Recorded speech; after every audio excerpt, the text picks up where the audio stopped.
ও বিবি, বাধা দিও না, বাধা দিও না, বাধা তুমি দিও না। বিবি মনে করেছি ইনি হয়তো হাজত সারতে গেছেন, কিন্তু দেরি নাই, রাতের অন্ধকারে সোজা আল্লাহর নবীর কাছে চলে আসলেন।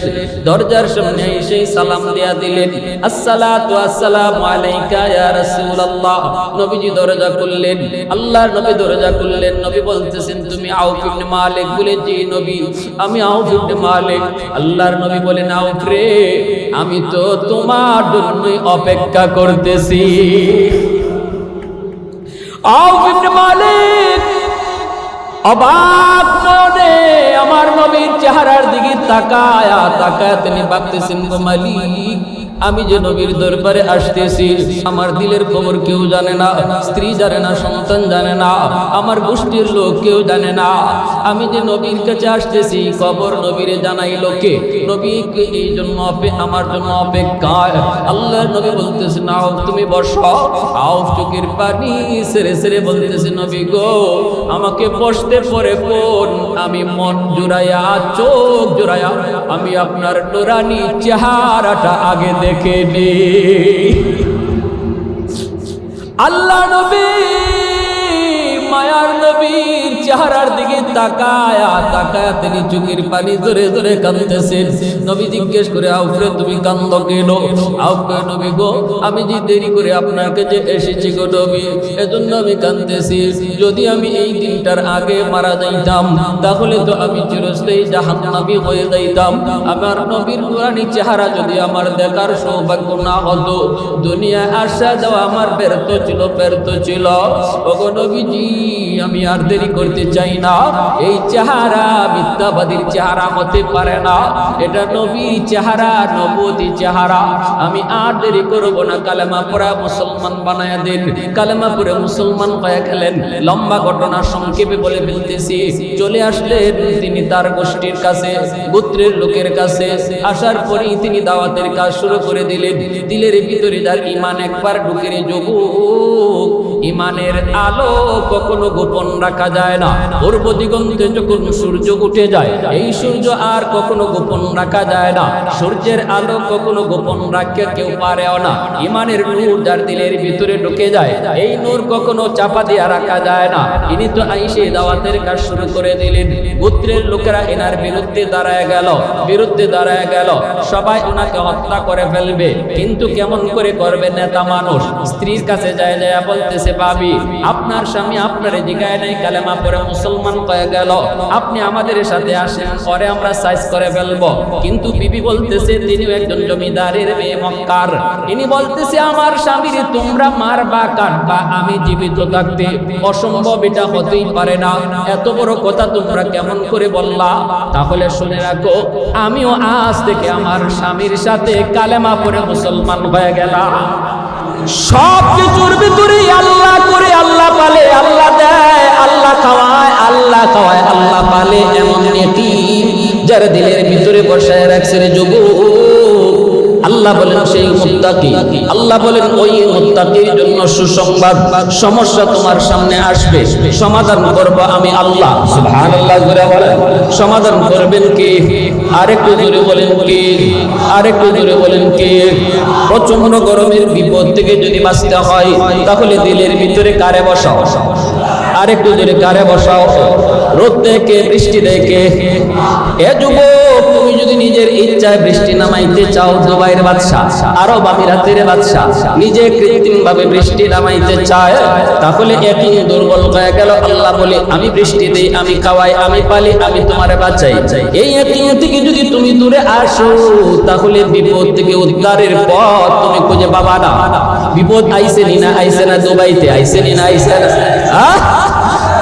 কৃত্রিম আকারে চেষ্টা কইরা, বিজ্ঞানের থিওরি দিয়া বৃষ্টি নামাইবা, তাহলে বৃষ্টি সে দে, তার উপরে ইয়াকিন তোমার গেল কোথা? এজন্য বাইরা বন্ধুরা মনে রাখবারে, যুবক তোমার আমার সামনে বিপদ আসবে, সমস্যা আসবে। সমস্যা সমাধানের জন্য তোমাকে একমাত্র এক জায়গায় যাওয়া লাগবে। সেই জায়গাটা হলো আল্লাহর দরবার। খাজার দরবার নয়, বাবার দরবার নয়, জটাশার দরবার নয়, মুশকিল কুশা কোন দয়াল বাবা কিবলা বাবা নয়। মুশকিল থেকে আসানের মালিক একমাত্র কি? আরেকটু জোরে বলেন কি?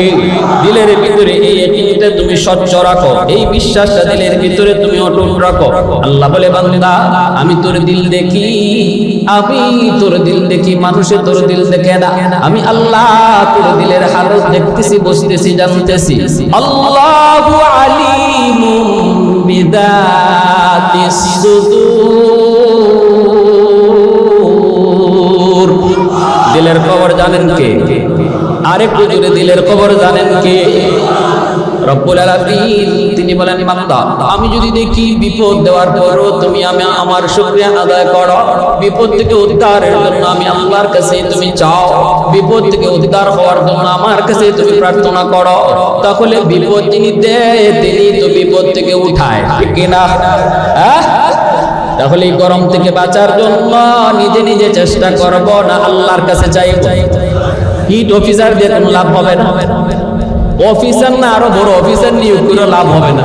গরম দূর করার মালিক তিনি, আর কাছে চাও। হিট অফিসারের কোনো কাম নাই, ঠিক কিনা? জোরে বলে। বাজে চিন্তা বাদ দাও, ভুল থিওরি মাথা থেকে সরাও। মনে ধরছে, পচে গেছে দেমা। মদিনা শরীফের একজন প্রসিদ্ধ সাহাবী, ইসলাম গ্রহণ করার আগে তিনি ছিলেন অনেক পাওয়ারফুল, অনেক পাওয়ারফুল। আরবের মক্কার ভিতরে যেমন মদিনার মধ্যে ছিলেন এমন একজন ওমর, নাম তার আউফ ইবনে আমর, আউফ ইবনে মালিক। আউফ ইবনে মালিক রাদিয়াল্লাহু তাআলা আনহু, তিনি মদিনার অনেক প্রভাবশালী, অনেক বড় নেতা। আল্লাহর নবী যখন মদিনায় হিজরত করে গেলেন, হিজরত করে নবী যখন মদিনায় গেলেন, যুবক আয়াতের শানে নজুল বলতেছি, মনে শুনেন।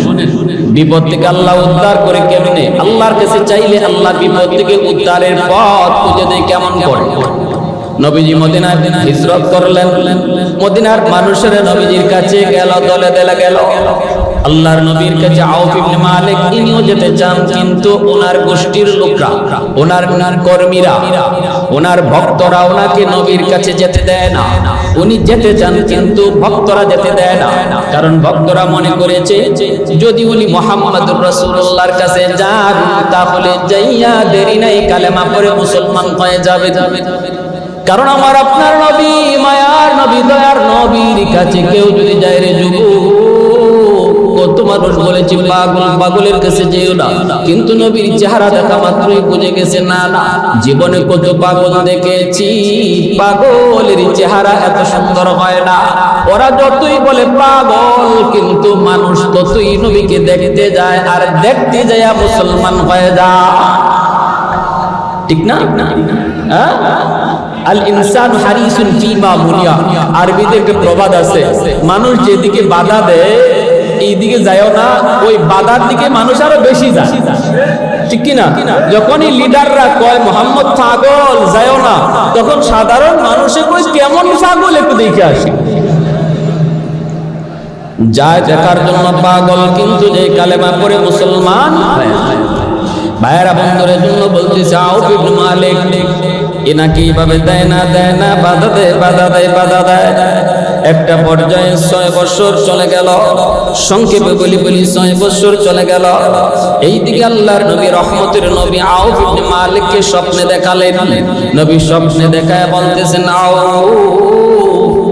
আজকে 6টা বছর আমি নবী মদিনা আসলাম, কত মানুষ আমাকে দেখতে আসলো, কিন্তু তুমি আসলা না রে আউফ, কি হয়েছে তোমার? তুমি কি আমাকে দেখতে আসবা না?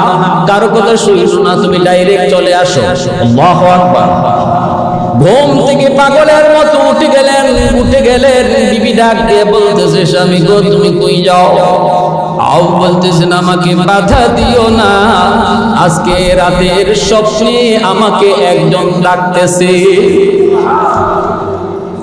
ও বিবি বাধা দিও না, বাধা দিও না, বাধা তুমি দিও না। বিবি মনে করেছি ইনি হয়তো হাজত সারতে গেছেন, কিন্তু দেরি নাই, রাতের অন্ধকারে সোজা আল্লাহর নবীর কাছে চলে আসলেন। দরজার সামনে এসে সালাম দিয়া দিলেন, আসসালাতু আসসালামু আলাইকা ইয়া রাসূলুল্লাহ। নবীজি দরজা খুললেন, আল্লাহর নবী দরজা খুললেন। নবী বলতেছেন, তুমি আউফ ইবনে মালিক? বলে, জি নবী, আমি আউফ ইবনে মালিক। আল্লাহর নবী বলেন, আউফ রে, আমি তো তোমার জন্য অপেক্ষা করতেছি। আউফ ইবনে মালিক অবাক মনে আমার নবীর চেহারার দিকে তাকায় তিনি ভাবতেছেন, গো মালিক, আমি যে নবীর দরবারে আসতেছি, আমার দিলের খবর কেউ জানে না, স্ত্রী জানে না, সন্তান জানে না, আমার গোষ্ঠীর লোক কেউ জানে না। আমি যে নবীর কাছে আসতেছি, খবর নবীরে জানাইলো কে? নবীকে এই জন্য আমার জন্য অপেক্ষায়। আল্লাহর নবী বলতেছেন, আউফ তুমি বসো। আউফ চোখের পানি ছেড়ে ছেড়ে বলতেছে, নবী গো, আমাকে বসতে পরে কোন, আমি মন জুড়াইয়া, চোখ জুড়াইয়া আমি আপনার নুরানি চেহারাটা আগে দেখে নি। আল্লাহ নবী মায়ার নবীর চেহারার দিকে তাকায় তিনি চোখের পানি ধরে ধরে কাঁদতেছেন। নবী জিজ্ঞেস করে, আউফরে তুমি কাঁদো কেন? আউফ কয়, নবী গো, আমি যে দেরি করে আপনার কাছে এসেছি গো নবী, এজন্য আমি কাঁদতেছি। যদি আমি এই দিনটার আগে মারা যাইতাম, তাহলে তো আমি চিরস্থায়ী জাহান্নামী হয়ে যাইতাম। আমার নবীর নুরানি চেহারা যদি আমার দেখার সৌভাগ্য না হতো, দুনিয়ায় আসা যাওয়া আমার ব্যর্থ ছিল। ওগো নবীজি, আমি আর দেরি করতে চাই না। এই চেহারা মিথ্যাবাদীর চেহারা হতে পারে না, এটা নবীর চেহারা, নবুয়তি চেহারা। আমি আর দেরি করব না, কালেমা পড়া মুসলমান বানায়া দেন। কালেমা পড়ে মুসলমান হয়ে গেলেন। লম্বা ঘটনা সংক্ষেপে বলে ফেলতেছি। চলে আসলেন তিনি তার গোষ্ঠীর কাছে, গোত্রের লোকের কাছে। আসার পরেই তিনি দাওয়াতের কাজ শুরু করে দিলেন। দিলের ভিতরে যার ঈমান একবার ঢুকে যোগ, ইমানের আলো কখনো গোপন রাখা যায় না। পূর্ব দিগন্তে যখন সূর্য উঠে যায়, এই সূর্য আর কখনো গোপন রাখা যায় না। সূর্যের আলো কখনো গোপন রাখতে কেউ পারেও না। ইমানের নূর যার দিলের ভিতরে ঢুকে যায়, এই নূর কখনো চাপা দিয়ে রাখা যায় না। ইনি তো আইসে দাওয়াতের কাজ শুরু করে দিলেন। গোত্রের লোকেরা এনার বিরুদ্ধে দাঁড়ায় গেল। সবাই ওনাকে হত্যা করে ফেলবে, কিন্তু কেমন করে করবে? নেতা মানুষ স্ত্রীর কাছে যায় বলতেছে, ভাবি, আপনার স্বামী আপনারে জিগায় নাই, কালেমা পড়ে মুসলমান হয়ে গেল, আপনি আমাদের সাথে আসেন, পরে আমরা সাইজ করে ফেলবো। কিন্তু বিবি বলতেছে, তিনিও একজন জমিদারের মেয়ে মক্কার। ইনি বলতেছে, আমার স্বামীর তোমরা মারবা, কাটবা, আমি জীবিত থাকতে অসম্ভব, এটা হতেই পারে না। এত বড় কথা তোমরা কেমন করে বললা? তাহলে শুনে রাখো, আমিও আজ থেকে আমার স্বামীর সাথে কালেমা পড়ে মুসলমান হয়ে গেলাম। আউফ ইবনে মালিকের সন্তান সালেমের কাছে গোত্রের লোকেরা যায় বলে, সালেম, তোমার মা, তোমার বাবা, বাপ দাদার ধর্ম ত্যাগ করে নতুন ধর্ম গ্রহণ করে ফেলেছে রে সালেম, তুমি আমাদের সাথে আসো, তোমার বাপ মারে সাইজ করে ফেলি। সালেম বলতেছে, কথাটা বললি তোরা কি বললি? আমি সন্তান আর আমার বাপ মারে আমার হাতে তোরা মারবি, তাহলে নে তোরা শুনে রাখ, আজ থেকে ছিলাম আমি, এতদিন পর্যন্ত ছিলাম তোদের ধর্মে, আর এখন থেকে আমি দৌড় দিলাম মুহাম্মদুর রাসূলুল্লাহর দরবারে।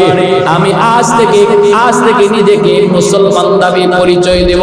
এই বইলা সালেম এক দৌড়ে নবীর দরবারে যায় বলতেছে, নবী গো, আমাকে হাতে হাত রেখা কালেমা পড়ে মুসলমান বানায় দেন। জোরে বলেন সুবহানাল্লাহ। আউফ ইবনে মালিক মুসলমান হলেন, স্ত্রী মুসলমান হলেন, সন্তান সালেম মুসলমান হলো।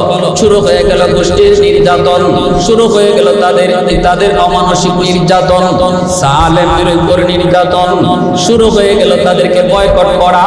এইদিকে আল্লাহর নবী বলে দিলেন, আউফ, জানি বিপদ তোমার উপর এখন ঘনিয়ে আসবে, চতুর্মুখী বিপদ আসবে।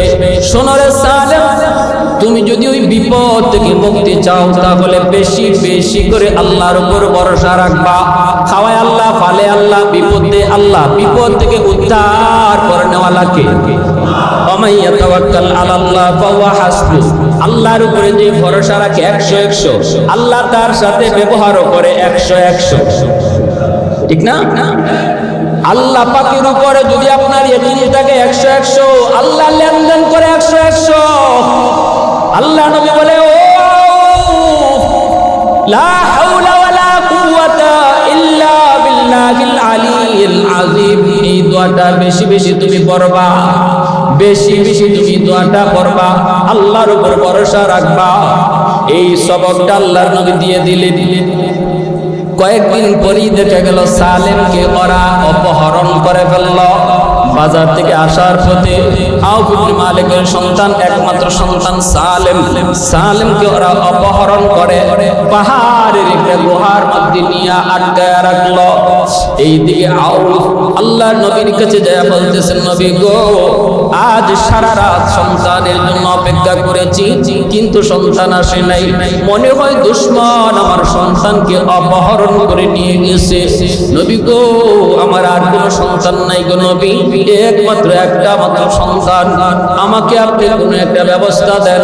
কি করবো? ওর মা পাগল হয়ে গেছে, আমি আদা পাগলের মতো, কি করবো? আল্লাহর নবী বললেন, আও আগেই বলেছি লা হাওলা ওয়ালা কুওয়াতা ইল্লা বিল্লাহিল আলিয়্যিল আযীম দোয়া পড়ো। আমি নবীও তোমার সন্তানের জন্য দোয়া করি, আমিও দোয়া করি। দুদিন পরে তুমি আইসো। এইদিকে 3 দিন গড়ায় গেল, সালেম আসে না। সালেম অপহরণকারীদের কাছে, ভাইরা বন্ধুরা, এইদিকে সালেম অপহরণকারীদের কাছে গেল। সেখানে যাওয়ার পর বলতেছে, বাইরে তোরা আমাকে একটু ওজুর পানি দিবিনি, ওজুর পানি দিবিনি। ওই কাফের গুলি বলতেছে, সালেম ওজুর পানি আমাদের কাছে চায়া কি লাভ? তুমি যাকে আল্লাহ বলো, তুমি যাকে রব মানো, তারই বলো না ওজুর পানি দেওয়ার জন্য। এই কথা বলতে সালেম বলে, আমার আল্লাহ সব পারে, তোরা যদি না দাও আমার আল্লাহ ওজুর পানি দিতে পারে। তোরা বুঝি দেখতে চাও? বলে হ, দেখতে চাই। সালেম মাত্র নগদ কালেমা পড়ে মুসলমান হয়েছে। আল্লাহর কাছে কাঁদে, কই মালিক তুমি তো সব পারো, আমার ওজুর পানি লাগবে। মুহূর্তের ভিতরে আকাশে গুড় গুড় করে মেঘের আওয়াজ শুরু হলো, মুষলধারে বৃষ্টি নাজিল হইয়া আল্লাহ সালেমের ওজুর পানির ব্যবস্থা আল্লাহ কইরা দিলে। শুধু বৃষ্টি নয়, বৃষ্টির সাথে প্রচন্ড ঝড়। সালেমকে আমার হাতটা তোরা খুলে দিবে নি, আমি আমার মালিকের কুদরতি কদমে একটা সেজদা দিব, আমার হাতটা তোরা খুলে দিবে নি। জালেমেরা কই, এটাও তোমার আল্লাহরে বলো, আল্লাহই তো পারে তোমার হাত খুলে দিতে। কয় হ, আমার আল্লাহ পারে। এই বইলা সালেমকে আল্লাহ এমন তুফান, এমন ঝড় তুমি দাও, এমন ঝড় দাও যেন সবগুলো দুশমন এখান থেকে বাতাসে উড়ে যায়। আর তুমি তোমার কুদরতে আমার হাতটা খুলে দাও। মুহূর্তের ভিতরে আল্লাহ ডাক কবুল করেছেন। এমন তুফান দুশমনগুলি বাতাসে উড়তে লাগলো। আল্লাহু আকবার। হাতগুলি আল্লাহর কুদরতে অটোমেটিক খুলে গেল। সালেম দুশমনদের হাত থেকে মুক্তি পেলেন। এইদিকে মায়ার নবী বলছেন, আও আজ রাত তোমার সন্তান সালেম আজ রাত আসবে, কারণ আমি আল্লাহর কাছে হাত তুলেছি।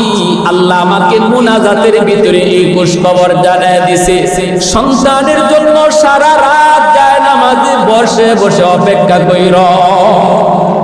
একটু জোরে আওয়াজ দিয়া কন্যা সুবহানাল্লাহ, আর একটু জোরে সুবহানাল্লাহ। প্রশংসা করব কার? আর একটু জোরে বলেন না কার? আলহামদুলিমান কাদ্দারা খাইরাও ওয়া খাবালা, আলহামদুলিমান কাদ্দারা খাইরাও ওয়া খাবালা, ওয়া শুকরু লিমান সাওয়ারা হুসনাও ওয়া জামালা, ফরদুন সামাদুন আন সিফাতিল খালকি বারিউন, রব্বুন আযালিয়ুন খালাকাল খালকা কামালা, লা জিদ্দা ওয়ালা নিদ্দা ওয়ালা হাদ্দা লিমাওলা, আল আনা কামা কানা ওয়ালাম ইয়ালকা দাওয়ালা, আল আনা কামা কানা ওয়ালাম ইয়ালকা দাওয়ালা। একটু জোরে সুরে বলেন আল্লাহু আকবার। মুসলমানের আওয়াজে আল্লাহু আকবার। সালেম বের হয়ে গেলেন। 100টা উট এক রশিতে বাঁধা, 100 উট এক রশিতে বাঁধা। এই 100 উটের পার দিয়া তিনি যান, উটের লাগামটা ধরা মাত্রই উট ওনার পিছনে পিছনে হাঁটা শুরু করলো। সালেম কই মালিক তো কেউ দেখি না, এই উট তো আমার পিছনে পিছনে লগ নিছে, আল্লাহ কই নিব, কার মাল আমি নিব? গায়েব থেকে আওয়াজ আসলো, সালেম রে, তাকওয়ার দৌলত যার থাকে উদ্ধার করিও আমি, আর রিজিকের ব্যবস্থা করি আমি। অতএব এই উটের মালিক তুমি, আমি আল্লাহর পক্ষ থেকে হাদিয়া। আল্লাহু আকবার। এই উটের মালিক আমি আল্লাহ, তোমাকে বানাইছি, এটা আমার পক্ষ থেকে হাদিয়া। কারণ সালেম ছিলেন একজন যুবক, যৌবনে তার দিলের ভিতরে যখন আল্লাহকে বসায়, অল্পতে সে আল্লাহর ওলি হয়ে যায়, অল্পতে আল্লাহর ওলি হয়ে যায়। কারণ জানেননি, যৌবনে আল্লাহর ওলি হয়। যত আল্লাহর ওলি হয়েছেন এই জমিনে, সব ওলি হয়েছেন যৌবন কালে। যৌবন কালটা হলো আল্লাহর ওলি হওয়ার বয়স। যৌবনে নামাজ আল্লাহর কাছে বেশি প্রিয়, যৌবনে রোজা আল্লাহর কাছে বেশি প্রিয়, যৌবনে মাথায় টুপি আল্লাহর কাছে বেশি প্রিয়, যৌবনে মুখে দাড়ি আল্লাহর কাছে বেশি প্রিয়। কারণ আল্লাহ পাক রব্বুল আলামিন বলতেছে, জানুনি এই জমিন প্রতিদিন আমি আল্লাহর কাছে আবদার করে, মালিক আমি জমিন আর কত কাল এই গুনাহগারের গুনার বোঝা নিব? ও মালিক, আমি জমিন কত কাল আর বেনামাজির পায়ের বোঝা নিব? সুদখোরের পায়ের আওয়াজ শুনবো, ঘুষখোরের পায়ের আওয়াজ শুনবো, জিনাখোরের পায়ের লোড আমি জমিন আর কত নিব? আপনাদের শাহরাস্তির জমিনটাও প্রতিদিন আল্লাহর কাছে আবদার করে, আল্লাহ কুল্লা ইয়াউমিন ওয়াল আরদা ইস্তাজিলু রাব্বাহু আবদালু ইবনা আদম ফি কারি। আল্লাহ পাক রব্বুল আলামিন হাদিসে কুদসি আল্লাহ বলেন, জানুনি প্রতিদিন পৃথিবীর প্রতিটা জমিন আমার কাছে আবদার করে, আল্লাহ অনুমতি দাও, অনুমতি দাও, অনুমতি দাও। ওই বেনামাজিকে আমি জমিন গিলে ফেলি, সুদখোরকে আমি জমিন গিলে ফেলি, ঘুষখোরকে আমি জমিন গিলে ফেলি, বেরোজগারকে আমি জমিন গিলে ফেলি, আল্লাহ অনুমতি দাও। রব্বুল আলামিন তখন বলেন, এ জমিন থাম, এ জমিন আমি আল্লাহ দেখতেছি এই জমিনে কত গুনাহ হয়, কত অন্যায় হয়, কত অপরাধ হয়, কত জুলুম হয়। এরপরও আমি কেন নগদ ধরি না জানুনি? কারণ এই মানুষকে আমি আল্লাহ বড় আদর করে বানাইছি। আসমান আল্লাহ বানাইছেন কুন ফায়াকুন বইলা, জমিন আল্লাহ বানাইছেন কুন ফায়াকুন বইলা, ফেরেশতা আল্লাহ বানাইছেন কুন ফায়াকুন বইলা। কিন্তু আমারে আপনারে আল্লাহ পাক কুন ফায়াকুন বলে বানায় না। আমাকে আপনাকে যখন আল্লাহ বানাইছে, খালাকতু বিয়াদাইয়া, আল্লাহ বলে আমি আমার নিজের হাত দিয়া বান্দা বান্দিরে বানাইছি। কারণ এই চেহারার মধ্যে এত দামি কপাল, এই কপাল দিয়া বান্দা আমার কুদরতি কদমে সিজদা দিবে। আল্লাহ পাক বলেন, এ জমিন আমি আল্লাহ দেখতেছি এই জমিনে আমার নবীর নায়েবে রাসূল উলামায়ে কেরামের সাথে কেমন নিষ্ঠুর আচরণ হয়। আমি আল্লাহ দেখতেছি এই জমিনে আমার নবীর উম্মতদের সাথে কেমন আচরণ হয়। এরপরও কেন আমি নগদ ধরি না জানোনি? চার দলের কারণে, চার দল, এই চার দল যতদিন জমিনে থাকবে এদের খাতিরে আমি আল্লাহ বেদিন বেঈমান কাফের কুফারকেও বাঁচায়া রাখি। লাউলা মাশাইখুরকা, এই চার দল কারা কারা শুনবার ইচ্ছা কার কার আছে? হাত আল্লাহকে দেখা। আল্লাহ তুমি প্রতিটা হাতকে কবুল করো, জোরে বলেন আমিন। লাউলা মাশাইখুরকা ওয়া শাবাবু খুশা ওয়াল আতফালু রুদ্দা ওয়াল আনআমু রুদ্দা লাজাআলতুস সামাআ হাদিদা ওয়াল আরদা খাফসাফা ওয়াত তুরাবা রামাদা ওয়া মা আনজালতু মিনাস সামাই কাতরা ওয়া মা আনবাততু মিনাল আরদি নাবাতা বাল আনজালতু আলাইকুমুল আযাবা সাফা। আল্লাহ পাক রব্বুল আলামিন বলেন, এক নাম্বার হলো জমিনের ভিতরে আমার কিছু বৃদ্ধ বান্দা বান্দি আছে, কোমরে তার ব্যথা, হাঁটুতে তার ব্যথা, মাথায় তার ঘোরায়, এরপর আমার বান্দা কষ্ট করে করে আমাকে রুকু করে সাজদা দেয়, আমার বান্দা কষ্ট করে কষ্ট হয়, রুকু করতে তার বড় কষ্ট হয়, সাজদা দিতে তার বড় কষ্ট হয়, এরপর আমার ওই বৃদ্ধ বান্দা বান্দিগুলা কষ্ট করে করে রুকু দিয়ে সাজদা দেয়, তাদের ওই সাজদার দিকে তাকাইলে এই জমিনের প্রতি আমার মায়া লেগে যায়। 2 নম্বরে আল্লাহ পাক বলেন এ যুবক ভাইরা, যুবক ধন্যবাদ, ধন্য সন্তান আজকের এই মাহফিলের যুব সমাজ, যারা আজকে গানের আয়োজন না কইরা, কনসার্টের আয়োজন না কইরা কোরআনের মাহফিলে আয়োজন করলো, আল্লাহ বলেন ওই যুবকগুলি যতদিন জমিনের ভিতরে থাকবে, যে যুবকদের যৌবনের পাগলামি করে না, বন্ধুদের সাথে গুনার আয়োজনে যায় না, না না নাপাক প্রেম ভালোবাসা অন্তরে জমায়া রাখে না, অন্তরের ভিতরে আমি আল্লাহর প্রেম অন্তরের ভিতরে জমায়া রাখে, যুবককে যৌবনে মসজিদে দেখা যায়, যেই যুবককে যৌবনে বাপ মার সেবা করতে পাওয়া যায়, যেই যুবককে যৌবনে মুরব্বিদের শ্রদ্ধা করতে দেখা যায়, যেই যুবককে যৌবনে উলামায়ে কেরামকে তাজিম করতে পাওয়া যায়, যেই যুবককে যৌবনে মাথায় টুপি দেখা যায়, মুখে দাড়ি পাওয়া যায়, আল্লাহ পাক রব্বুল আলামিন বলেন ওই যুবক সেও তার বন্ধুর মতো গুনাহে যাইতে পারত, গুনার কাজ করতে পারত, কিন্তু দিলের ভিতরে আমি আল্লাহর ভয় ঢুকায়া রাখছি, দিলের ভিতরে আমি আল্লাহর প্রেম ঢুকায়া রাখছি। ওই যুবকের কলিজার দিকে যখন আমি তাকাই, তখন এই জমিনের প্রতি আমার মায়া লেগে যায়।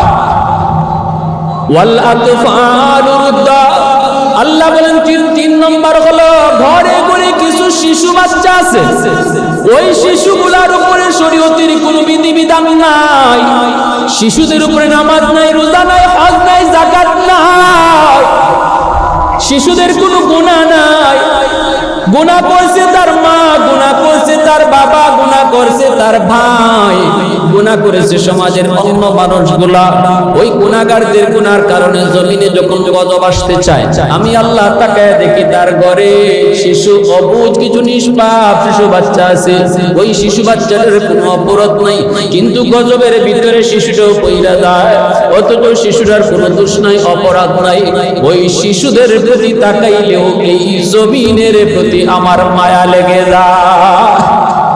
এজন্য শিশুদেরকে দমক দিও না, শিশুদেরকে মারামারি কইরো না, শিশুদেরকে বকাবকি কইরো না রে যুবক। আল্লাহর গোলাম একটু মনে রাখো, তোমার আমার গুনাহ যেই পরিমাণ বহু আগে আল্লাহ তোমাকে ধ্বংস করে দিত, আযাব গজব দিয়ে আল্লাহ শেষ করে দিত, তোমারে আমারে খাওয়ায়, তোমারে আমারে পালে, এত গুনাহ করার পরেও উসিলা হলো এই শিশু বাচ্চাটা। সুবহানাল্লাহ জোরে বলেন, আর একটু যদি বলেন না সুবহানাল্লাহ। 4 নম্বর হলো ওয়াল আনআমুদ্দা, পশু পাখি, হাঁস মুরগি গরু ছাগল, এদের উপরে নামাজ রোজা আসেনি, হাঁস মুরগির উপরে নামাজ রোজা আসেনি, হজ যাকাত আসেনি, কিন্তু আল্লাহ পাক রব্বুল আলামিন বলেন মানুষ নামাজ পড়ে না, মানুষ রোজা রাখে না, এদের গুনাহর কারণে জমিনে গজব আসতে চায়, কিন্তু এই গজবের ভিতরে হাঁস মুরগি গরু ছাগল গুলা ফইরা যায়, অথচ এদের কোনো অপরাধ নাই, এদের কোনো দোষ নাই। এই হাঁস মুরগি গরু ছাগল পশু পাখির দিকে যখন আমি আল্লাহ তাকাই, তখন এই জমিনের প্রতি আমার মায়া লেগে যায়। আল্লাহ পাক বলেন এই 4 শ্রেণী যদি জমিনে না থাকতো, যদি 4 শ্রেণী জমিনে না থাকতো, আল্লাহ পাক বলেন লাউলা মাশাইখু রুক্কা ওয়াশশাবাবু হুশা ওয়াল আতফালু রুদ্দা ওয়াল আনআমু রুদ্দা লাজআলতুস সামাআ হাদিদা, আসমানকে আমি আল্লাহ লোহা বানায়া দিতাম, ওয়াল আরদা খাফসাফা, এই 4 জন যদি জমিনে না থাকতো, জমিনটারে আমি আল্লাহ তামা বানায়া দিতাম, তামা, কের ফসল আর কের বাড়ি গাড়ি সব তামা বানায়া দিতাম। আল্লাহ পাক বলেন ওয়ামা আনজালতু মিনাস সামাই কাতরা, এক ফোঁটা রহমতের বৃষ্টি আকাশ থেকে নাজিল হতো না, ওয়ামা আমবাতু মিনাল আরদি নাবাতা, একটা শস্যের দানা জমিনে উঠতো না, বাল আনজালতু আলাইকুমুল আযাবা সাফা, বরং পর জমিনে আযাব আর গজব নামতো। যেই পরিমাণ গুনাহ আমাদের দ্বারা হয় রে যুবক, সমাজে যদি তাকাও তাহলে দেখবা সমাজে জরিপ করলে বেনামাজির সংখ্যা নামাজির চেয়ে বেশি। ঘরে জরিপ করলে দেখা যায় ঘরের মধ্যে বেনামাজির সংখ্যা নামাজির চেয়ে বেশি। আওয়াজ দেয়া বলেন ঠিক ঠিক। গজব গুনাহ গজব টানে আর নেক আমল রহমতকে টানে। আল্লাহ বলেন যখনই গুনাহগারের গুনার কারণে জমিনে গজব ধেয়ে আসে, তখনই যখন আমি দেখি চার দল এখনো জমিনে আছে, এখনো ওই যুবকগুলি আছে যারা গানের আয়োজন না করে কোরআনের মাহফিলের আয়োজন করে, এখনো ওই যুবকগুলি আছে যেই যুবক যৌবনে গুনায় না যাইয়া আমি আল্লাহর ভয় অন্তরে রাখে। আমি যখন এটা দেখি, আমি যখন দেখি এখনো বয়স্ক মানুষগুলা কষ্ট করে হলেও আমাকে রুকু দেয়, সেজদা করে, আমি আল্লাহ যখন দেখি ঘরে ঘরে কিছু অবুঝ নিষ্পাপ শিশু বাচ্চা, আমি আল্লাহ যখন দেখি হাঁস মুরগি গরু ছাগল হায়াওয়ানাতগুলা জমিনে বিচরণ করে, তখনই আমি আল্লাহ বলি আমার রহমত গজবের আগে যাও। ইন্না রহমতি সাবাকাত আলা গজবি, গজব ধেয়ে আসছে, আল্লাহ বলে রহমতকে তুমি ডাবল স্পিডে যাও, গজবের আগে যাও। আমার বান্দা আর গজবের মাঝখানে তুমি রহমত যায় হাত উঠায় দাঁড়ায়। বাবা যখন সন্তানকে মারতে যায় তখন মা দুই হাত উঠায়া মাঝখানে দাঁড়ায় যায়। বাবা সন্তানকে মারতে পারে না, মা কয় আমাকে মারো, আমাকে মারো, বুলারে মাইরো না, আর ভুল করবে না। আল্লাহ বলেন আমার রহমত বান্দা আর গজবের মাঝখানে যায় এইভাবে দাঁড়ায় যায়। সুবহানাল্লাহ, আরেকটু জোরে বলুন না সুবহানাল্লাহ। আল্লাহ আমাদেরকে বুঝার তৌফিক দান করুন।